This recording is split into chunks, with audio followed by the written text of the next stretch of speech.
স্মৃতি স্বৰূপ হোৱা। ওম শান্তি। আজিৰ মুৰলী 29 তাৰিখ 2 মাহ 2024। বাবাই কৈছে, মৰমৰ সন্তানসকল, মায়াৰ সতৰুৱে তোমালোকৰ সন্মুখত আছে। সেইকাৰণে নিজে বহুত সাৱধান হ'ব লাগে। যদি আগবাঢ়ি গৈ থাকোঁতে মায়াত আবদ্ধ হৈ যোৱা, তেন্তে নিজৰ ভাগ্যৰেখা খণ্ডিত কৰি দিবা। প্ৰশ্ন: তোমালোক ৰাজযোগী সন্তানসকলৰ মুখ্য কৰ্তব্য কি? উত্তৰ: পঢ়া আৰু পঢ়োৱা। এইটো তোমালোকৰ মুখ্য কৰ্তব্য। তোমালোক ঈশ্বৰীয় মতত আছা। তোমালোক কোনো জংঘললৈ যাব নালাগে।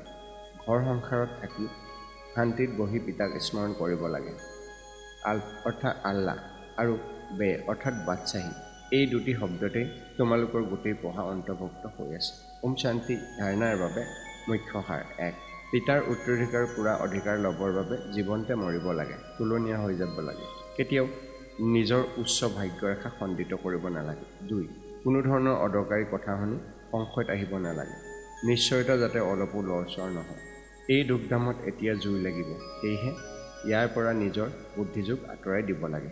বৰদান: সময় অনুসৰি নিজৰ ভাগ্য সুঁৱৰি আনন্দ আৰু প্ৰাপ্তিস্বৰূপে ভৰপূৰ হওঁতা স্মৃতিস্বৰূপ। শ্লোগান: প্ৰথম নম্বৰত আহিবলৈ হ'লে কেৱল পিতা ব্ৰহ্মাৰ খোজে প্ৰতি খোজ দি চলা। ওম শান্তি।